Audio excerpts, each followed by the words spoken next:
प्रभु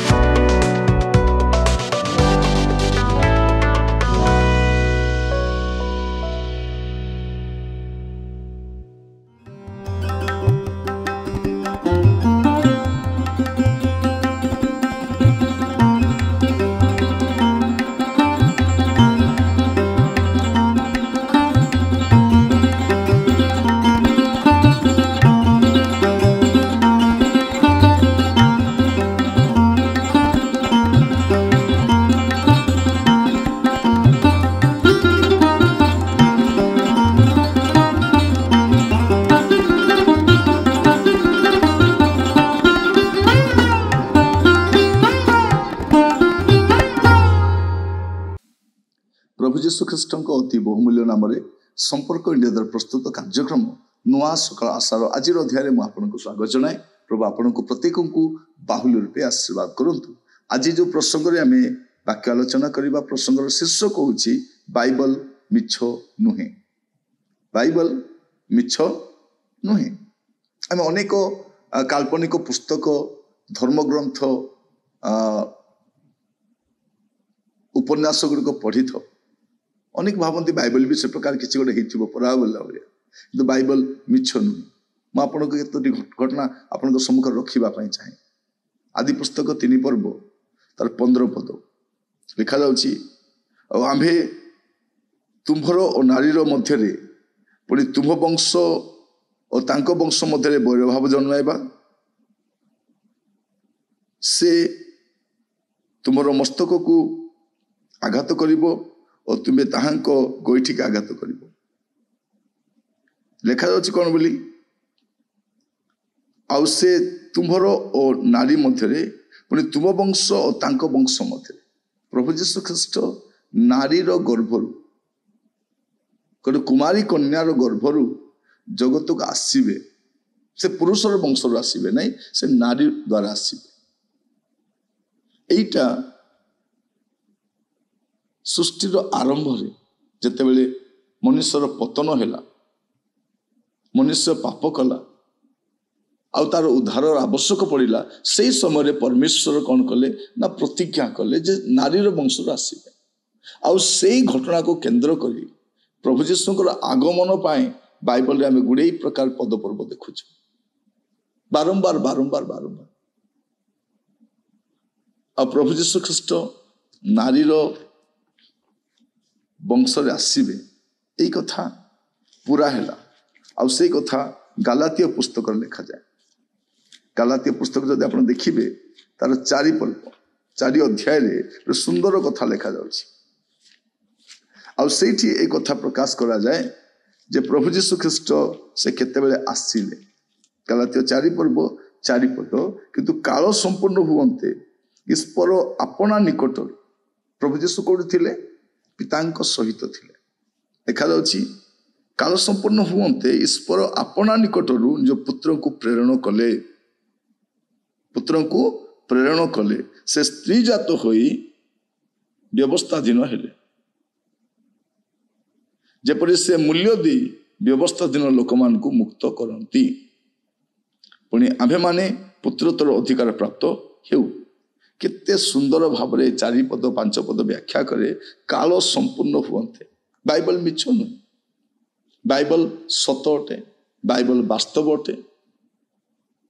जहाँ कुहा जाइथिला सृष्टिर आरंभ रे मनुष्य पाप करी पतित हैला परे जहाँ घोषणा करा जाइथिला, जहाँ प्रकाश करा जाइथिला ताहा एठी उल्लेख करा जाइछि। कौन लिखा जाइछि जे से स्त्री जात होई आसिले, से नारीर गर्भरु आसिले। एटा लेखा जाइछि बहुत आगरु। सेटा मु कहिबा पई चाहे बाइबल रे कोनोसी गोटिए विषय मध्य हजार हजार वर्षर व्यवधान पर मध्य बाइबल रो सत्यता प्रमाणित होछि। बाइबल रो सत्यता प्रमाणित होछि कारण बाइबल मिछ नुहे। बाइबल मिछ नुहे। प्रिय भाई भणी माने लोक माने बाइबल पढ़ी नांती तेणु से सत्यता जानी ना। तो आप देखिए जेसाई तार 7 पर्व 14 पद जेसाई भविष्य वक्ता पुस्तक 7 पर्व 14 पद लिखा जाउछि ए तु प्रभु आपे तुमको एक चिन्ह देवे।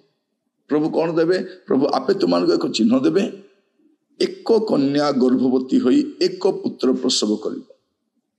एक कन्या, गोटे कन्या, सहस कन्या नहीं, एक कन्या गर्भवती होई एक पुत्र प्रसव कर, गोटे पुत्र प्रसव कर, ताहार नाम इमानुएल, आम्भमानक सहित परमेश्वर रखिब। यीशुंकर जन्मर 740-50 वर्ष पूर्व ये भाववाणीटा लिखुचन, कारण से नारीर वंश आसवे, एक कन्या गर्भवती होई पुत्र प्रसव कर। आईटा प्रभु जीशु ख्रीष्टंकर जन्म समय सफल होती। आज ये प्रसंग रखुची जे आप मन रखी था जे बाइबल एक सत्य पुस्तक अटे। एठारे कौन सी काल्पनिक अतिरंजित मनगढ़ा कथा नहीं। आम देश में मनगढ़ा अतिरंजित काल्पनिक कथा को व्याख्या करा जाउछि, लोक माने पूरा आश्चर्यचकित होउछथि। अनेक सिनेमा बना जाउछि, अनेक सीरियल बना जाउछि, अनेक बही बना जाउछि, सान सान पिला मानकु एनिमेटेड मूवी बनै कि सेमानकु सानो टेबल मोहित करा जाउछि। ना ईश्वर एमिति थिले, एमिति अटंती, ईश्वर सेमिति अटंती। आपण बिना परीक्षा निरीक्षा करी काहारी को यीशु को मध्य विश्वास करंतु नै।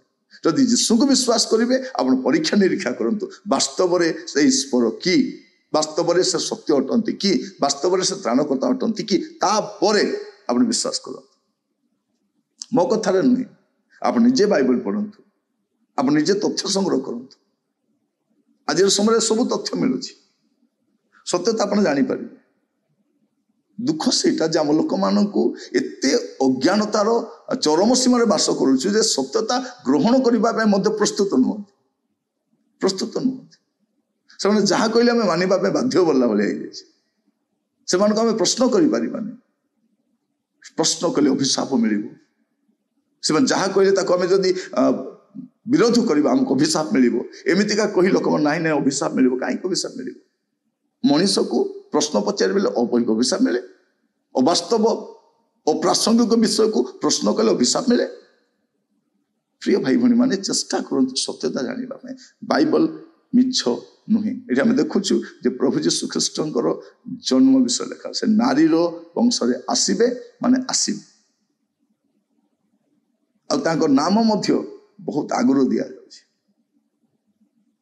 माथ्यू तार प्रथम अध्याय तार 22-23 पद लेखा जाउछि, भाववादी द्वारा प्रभुंकर उक्त ई वाक्य जेपरि सफल हुए एथि निमंते समस्त घटिला। देखो जड़े कन्या गर्भवती हो पुत्र प्रसव कर, लोके ताहांको नाम इमानुएल देवे। यही नामर अर्थ आम्भमान सहित ईश्वर। भाववादी जहाँ कही, कारण बाइबल सत्य अटे, मिथ्या नहीं। प्रभु आपण आशीर्वाद करंतु। प्रार्थना करी। अनुग्रहकारी पिता परमेश्वर आपण कतिक आसुछु, आज वाक्य प्रमाणी प्रभु बाइबल जे सत्य अटे, जीशु ख्रीष्टंकर जन्म संपर्क घटना आमे गोटे दृष्टांत पाउछ। एपरि अनेक दृष्टांत रही। धन्यवाद दूची आम हस्त गोटे सत्य धर्म ग्रंथ देथिबारु, सत्य पुस्तक देथिबारु धन्यवाद देथिबा। धन्यवाद दूची गोटे वास्तव ईश्वरक सहित आमको परिचित करे। प्रत्येक को आशीर्वाद करंतु। आदर महिमा गौरव जुगे जुगे आपण करू। प्रार्थनाटी मोर प्राणर प्रिय जीशु नाम रे मागिबी, आमेन। प्रभु आपनको प्रत्येक को बाहुल आशीर्वाद करंतु। नमस्कार।